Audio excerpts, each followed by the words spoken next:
Okay, now the second part of this video, we have talked about tubular secretion. Now is tubular reabsorption. As I have mentioned, tubular reabsorption is nothing but drugs move from the tubule to blood circulation. If you go back to that earlier figures, you will see that reabsorption means reduction in drug concentration in the urine because it is reabsorbing. So what are the factors that affect reabsorption? You perhaps remember I was teaching that unionized drug in the tubular lumen returns to the blood. Ionization is an important factor. If you remember, ionized and unionized. Okay. Unionized. So if you think about ionized, unionized, this is cells, unionized always better absorb. In case of reabsorption, same thing. So ionized molecule cannot easily pass through the biological membrane. Here you have biological. Let's think about cells. It's such a bad drawer. So if drug is ionized, it cannot pass through membrane. Ionized, no. Ionized, no. But unionized can pass through the membrane. As you can imagine, that means anything that increase ionization will decrease reabsorption. Anything that decrease ionization will increase reabsorption. Unionized here, unionized drug in the returns to the blood, unionized, not ionized. So extent of ionization and urine flow may affect reabsorption. For example, if you have a drug, an example I have given is methamphetamine, a basic drug. Urinal pH will significantly influence the tubular reabsorption and renal clearance. For example, if you take sodium bicarbonate, urine becomes very basic. Drugs remains unionized, thus reabsorption increases. You see, drugs remain unionized in case of amphetamine. So amount of drug here in this figure is showing amount of drug in the urine, amount of drug with time. So when it is unionized, that means urine becomes basic, there is not much drug in the urine. But if you take ammonium chloride to acidify, the drug will ionize, so amount of drug will increase. Amount of drug in the urine is going to increase, reabsorption decreases and renal excretion increases. These are the some concepts you have to remember. I'm drinking coffee, sorry. Here again, this concept, if you remember, that which form of drug gets absorbed better, ionized, unionized. Okay. And ionized, unionized. Do not get absorbed. Ionized, unionized, yes, better absorb. If you remember this concept, that means you have to understand that anything that ionizes a drug, reabsorption will decrease. Do not get absorbed. I've been lazy to write those things. Do not get absorbed. Yeah, unionized gas better absorbed. That means anything that ionizes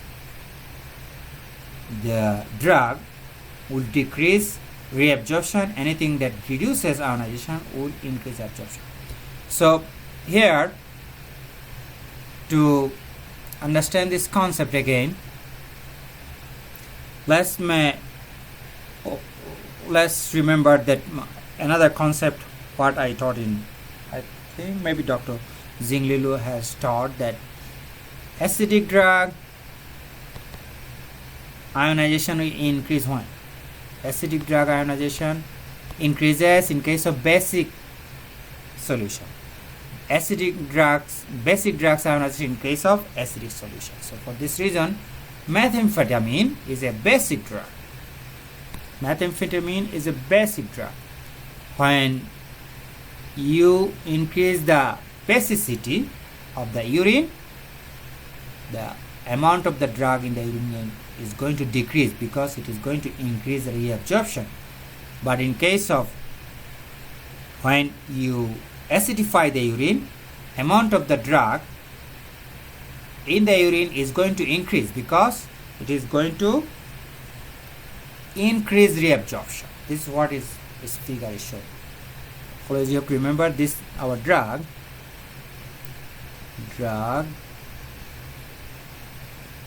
is basic.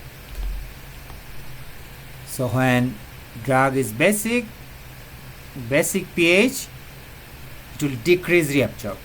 It will increase reabsorption. Sorry, it will basic pH. It will increase reabsorption. That's why there is going to decrease in the amount of the drug in the urine. But in this case, it is going to decrease reabsorption. Here, let's see, I'm confusing you perhaps. Increase, in this case, increase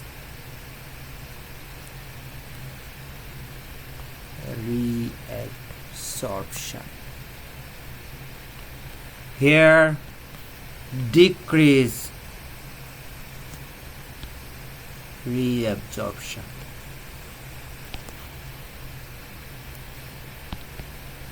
Decrease reabsorption. Increase reabsorption. Increase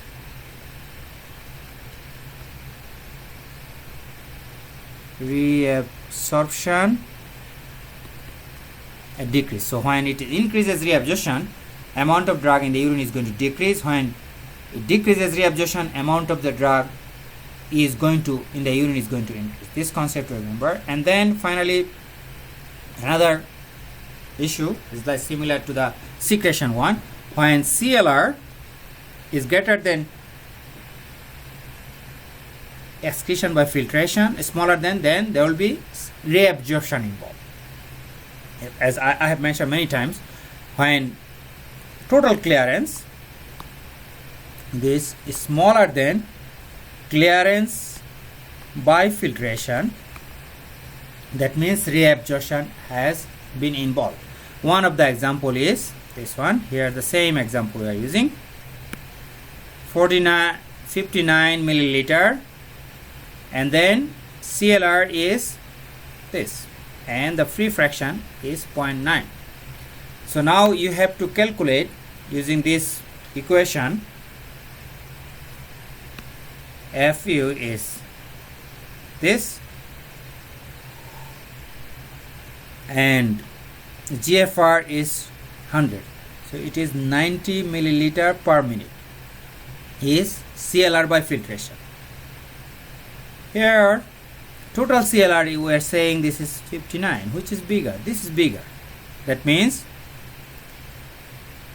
so if this drug was eliminated by filtration only, CLR would be this. So actual CLR, which is 59. So this is actual CLR was 59, and CLR by filtration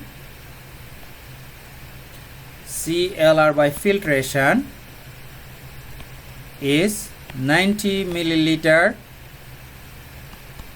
So in this case, actual CLR is smaller than filtration. So that means tubular reabsorption was involved, because its actual total CLR was smaller than the filtration.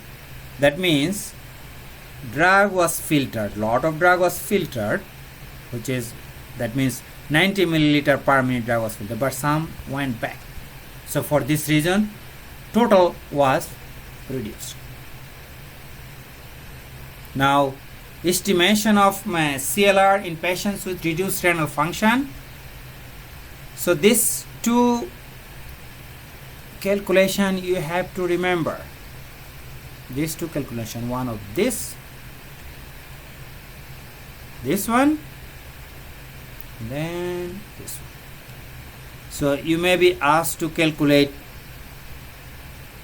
Yes, you may be asked to calculate something and figure out if there was secretion involved or reabsorption involved.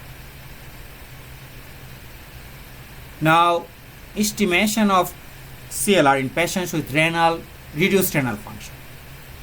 So let's review some of those concepts. Renal disease or age may decrease the renal function in a patient. GFR, glomerular filtration rate, is a measure of renal function, which reduces when renal function reduces. You have to remember this. And GFR is a measure of renal function. And CCLR, which is renal creatinine clearance, is a measure of GFR, which is used to test kidney function. So, creatinine clearance will give you an idea if you have a bad kidney or good kidney. This we have to remember. Creatinine clearance is a marker for glomerular filtration. For this reason, creatinine clearance is used to test kidney function. So now here you have an example. Creatinine clearance is this. Creatinine clearance is 60 milliliter per minute in patient, compared with a normal value of this much. So we have now creatinine clearance 60 milliliter, but normal patient has this. Then CLR, total clearance in this patient, will be half of the CLR of the patient. Does it make sense? You see that creatinine clearance in a patient, this is a patient. This is a patient and this is a normal individual. So now this creatinine clearance has been half compared to normal individual. That means CLR of a drug in this patient will be half of the CLR of the patient with normal function. That means when CCLR, creatinine clearance, goes down, excretion of the drug will go down too. And to calculate this, we have a simple equation. It's called renal function, RF. You put creatinine clearance of patient, is renal dysfunction, D for dysfunction, and N for normal. So D is for dysfunction, N for normal, represent patients with renal dysfunction and normal renal function. So now you can easily calculate. You can easily calculate CLR. It estimate the CLR in patient with normal CLR RF. So you calculate total CLR D is equal to renal function times CLR N. So you first calculate renal function using this, the ratio of creatinine clearance in normal and renal dysfunction patient. This renal function you calculate from this ratio. This is creatinine clearance of a patient, creatinine clearance of a normal individual. This gives you renal function, and then you use this equation, same equation, to calculate. Use this renal function to calculate renal clearance in a patient, which is D is dysfunction, or you can say disease, N is normal. Here is an example, ladies and gentlemen. Atenolol is a drug which has a clearance function of 2 milliliter per minute in subjects with normal kidney function. which is, you see, renal clearance 2 milliliter per minute per kilo. Okay, and then estimate the renal function of the drug in a patient with who has a creatinine clearance of 28. So what we are going to do, calculate renal function with the normal, and this is normal always, 120 milliliter per minute, and this is patient is 28, so this is RF is going to be 1. So our renal function is going to be 0.233. Estimate clearance, renal clearance of atenolol. So we know that atenolol has a renal clearance of this. So this is the patient, and we know renal function is 0.22 multiplied by 2. This is the clearance, which is 0.466 milliliter per minute. Thus the renal function of the patient, see here, this is 0.466. Renal function of the patient is 23% of the normal renal. So normal individual had normal is 2 milliliter per minute per kilo, and then this patient has 0.466 milliliter per minute per kilo. So that means if you the renal function of patient is 23% of the normal renal function patient. If you take the percentage, you will find this. So this is how you calculate the clearance in a renally impaired patient. This you will calculate. First step, you find out renal function. To calculate renal function, you have to use this equation, and you take the ratio of creatinine clearance in the patient, creatinine clearance of the normal individual. Then you replace this renal function in this equation. It will give you renal function. It will give you renal clearance in renally impaired patient. So always you have to remember some of those concepts. It may sound confusing. This equation is nothing but this. You see here, only this we are using here, creatinine clearance. Here we are using clearance. But if you had used the same equation, it would give the same outcome. Now dose adjustment.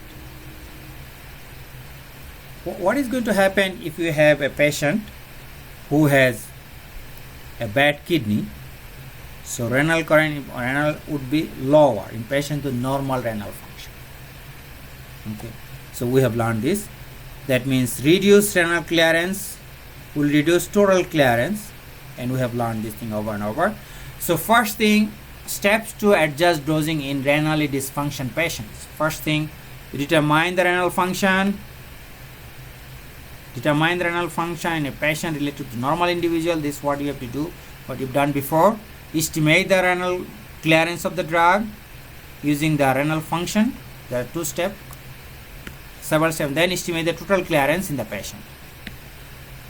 So here are the steps, and again same equation. This is same formula equation. Here you see this renal function. This is dosing rate in a patient, dosing rate in individual. Then he use clearance in a patient, clearance in normal individual, clearance in patient, clearance in normal individual, and then use this equation here. In this case of atenolol, we know that CLR is equal to the total CL. The fraction excreted is equal to what? 1. So in case of a CLR is equal to the total CL. So when the CLR is 23% of normal, total clearance is going to be to the same extent. If you do the calculation, this CLR is equal to the total clearance. In the patient, it was 23% of normal individual. So the total clearance will reduce to the same extent. You see this clearance here? 23 divided by normal is 100, assuming. So it's going to be 23% of the normal individual. That means it is 0.23. This ratio, clearance in D and clearance CLN, is going to be 0.23. So this here, dosing rate, clearance, and here if you calculate, then dosing rate of anti-atenolol in this patient will be 0.23 times normal dosing rate. This is how you have to calculate. Times 23, so your normal dosing rate was this, and that this one, the dosing rate, this fraction is 0.23. So you just multiply, it will give you renal clearance of the disease individual. This is all I had. So now previous part was 44 minutes. This is 21 minutes, 65 or something minute. I think I am within time of the lecture. So I initially thought I will talk about protein binding, but we don't have times for today, and with this I am done with this lecture. So that means you have 2 parts to watch, first part and the second part, and then I will be posting renal clearance assignment, which will be due I think Monday midnight. I think I sent an email to Amir, class president. I told him Monday is fine, so Monday midnight I will that will be due. So I will try to post the assignment in an hour or so. You have happy Thanksgiving, guys.